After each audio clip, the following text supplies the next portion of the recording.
Samajwadi party का नेता, आपका विधायक घोषणा करो ना, उस कमबख्त को निकालो पार्टी से और उसको एक बार यूपी भेज दीजिए, बाकी उपचार हम अपने आप करवा लेंगे। जो व्यक्ति छत्रपति शिवाजी महाराज की परंपरा पर गौरव की अनुभूति करने की बजाय लज्जा महसूस कर रहा हो और औरंगजेब को अपना नायक मान रहा हो, क्या उसको भारत के अंदर रहने का अधिकार होना चाहिए क्या? और समाजवादी पार्टी को इसका जवाब देना चाहिए। लगता है कि ये योगी बाबा कुछ डिस्टर्ब हैं, और डिस्टर्ब इसलिए है कि महाकुंभ में इनके इंतजाम ने असंख्य लोगों की मौतें हुई हैं, पूरे देश में सवालात खड़े हो रहे हैं, इसलिए वो डिस्टर्ब हैं। और ये डिस्टर्ब की उनकी भाषा है। उसे भेजे दे, हम इसका इलाज करेंगे अबू आजमी का, मुख्यमंत्री योगी आदित्यनाथ। देखिए, योगीनाथ जी का तो जो विचारधारा है वो किसी साधु संत और किसी योगी की ये विचारधारा नहीं हो सकती, और न ऐसे उत्तर प्रदेश जिसका एक गौरवशाली इतिहास है, जो गंगा जमुनी संस्कृत में प्रदेश माना जाता है, एक देश के बराबर ये हमारा उत्तर प्रदेश है। तो ऐसे प्रदेश के मुख्यमंत्री की भाषा और विचारधारा ये नहीं लगती है। लगता है कि ये योगी बाबा कुछ डिस्टर्ब हैं, इसलिए अनाप शनाप बोल रहे हैं।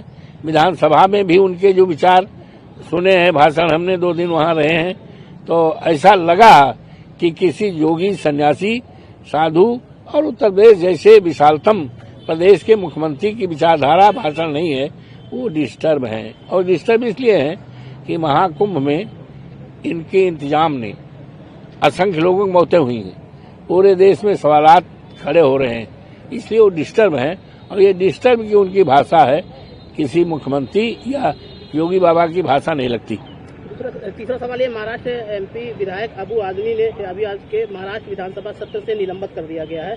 शिवसेना यूपीटी उद्धव ठाकरे कहते हैं उन्हें स्थायी रूप से निलंबित कर दिया गया है। अब विधानसभा की जो कार्रवाई होगी, तो कार्रवाई के आधार पर ही उनको निकाला गया होगा, तो उसमें कोई अंदाजिया बात नहीं की जा सकती है।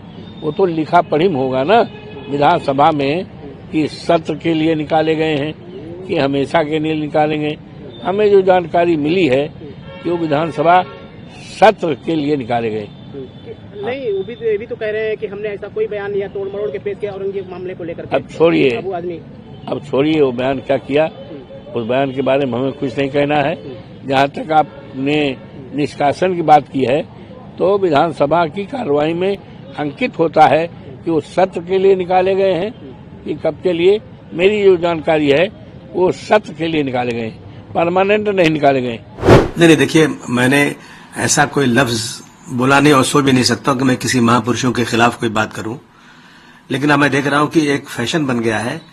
अभी वहां के आसाम के मुख्यमंत्री ने कह दिया, राहुल गांधी की तुलना जो है औरंगजेब से कर दिया। इसके पहले अखिलेश जी की तुलना औरंगजेब से कर दिया। मतलब क्या होता है? तो औरंगजेब के बारे में मुझसे पूछा उन्होंने कि औरंगजेब के बारे में उनका कैरेक्टर क्या। तो मैंने कहा, भाई देखो, मैं तो जमाने में पैदा हुआ नहीं था, हमने तो जो हिस्टोरियन ने जो लिखा, हिस्टोरियन ने वही पढ़ के बोल सकते हैं। तो Satish Chandra ji, Audrey Truschke, doctor Rajiv Dixit, doctor Ram Puniyani, Awadh Ojha, Meena Bhargava, ये सब लोगों के कागजात मेरे पास मौजूद, इसमें रखे हुए सारी चीजें, उनके स्टेटमेंट्स हैं।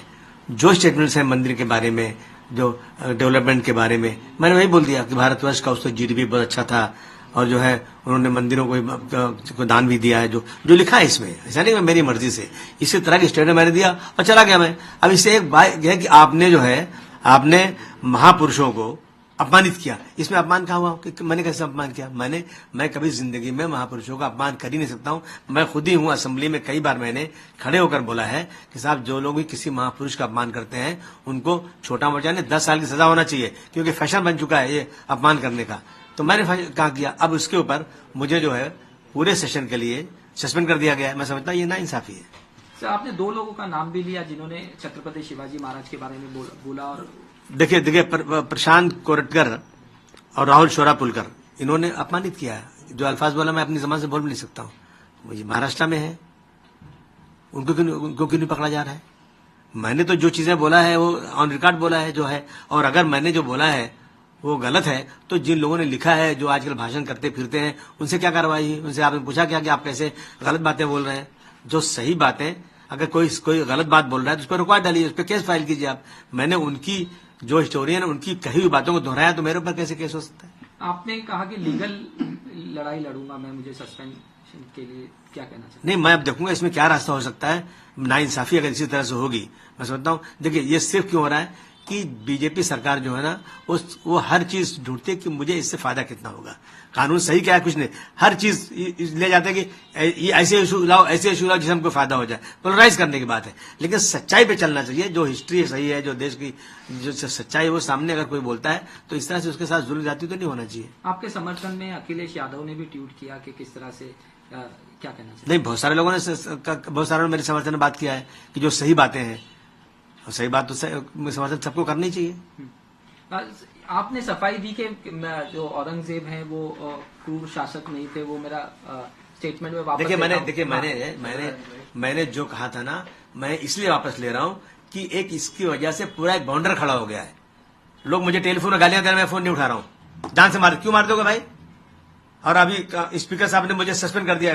तो इन चीजों को लेकर के असेंबली चले, एक छोटी सी बात के ऊपर, एक छोटे से स्टेटमेंट के ऊपर जबरदस्ती का आप जो है बाउंडर खड़ा करोगे। इसलिए मैंने कहा कि मैं अपनी सारी बात वापस लेता हूं भाई, स्टेटमेंट वापस लेता हूं। असेंबली चलना चाहिए, हमारे पास बहुत सारे इश्यूज है अपने एरिया के, लोगों को पानी नहीं मिल रहा है, सड़कें खराब है, गटर खराब है, स्कूल का प्रॉब्लम है, अस्पतालों का प्रॉब्लम है, उस पर डिस्कशन करें या इस सब पे टाइम वेस्ट करें, इसलिए मैंने अपना स्टेटमेंट वापस किया।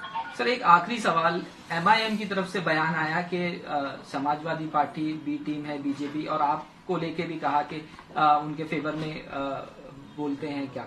तो मतलब इसका मतलब हम काम करना छोड़ दें, हम असेंबली जाने बंद कर दें, ये काम ही बंद कर दें अगर इस तरह के इल्जाम लगाएंगे लोग। मतलब इसका मतलब अगर मैं बीटी हूँ और ये टीवी वाले जो मुझसे आगे कुछ सवाल कर रहे थे या ऑर्गेनाइज किए गए थे बीजेपी की तरफ से, मेरी तरफ से, आप इंक्वायरी कर लो, मेरी ब्रेन मैपिंग कर लो, क्या सही क्या गलत है। फालतू बातें ये सब है। आपने कहा कि तबीयत भी खराब थी इसीलिए असेंबली नहीं गए, और आज इस तरह नहीं देखिए, असेंबली तो मैं कल तबीयत खराब फिर भी असेंबली जाता मैं, लेकिन इतना हंगामा था कि लोगों ने कहा मत आइए आप। और आज जो है जैसे असेंबली शुरू हुई वैसे सस्पेंशन का ऑर्डर आ गया। आपको धमकी दी जा रही है, केस भी हो गया आपके ऊपर। हाँ, दो केसेस भी हो गए। किस लिए केस हो गया? गलती क्या मेरी है? मैं दुनिया से पूछना चाहता हूँ, मेरी गलती क्या है? मैंने हिस्टोरियन के जो हिस्ट्री में लिखा हुआ है, जो इनके बयानात हैं, जो जाकर चारों तरफ भाषण करके लोग बोलते हैं, वही बातें मैंने दोहरा दिया। वो आजादी से घूमते हैं, उनकी किताब पे कोई पाबंदी नहीं है, और मैंने वही बात बोल दिया तो मेरे ऊपर केस।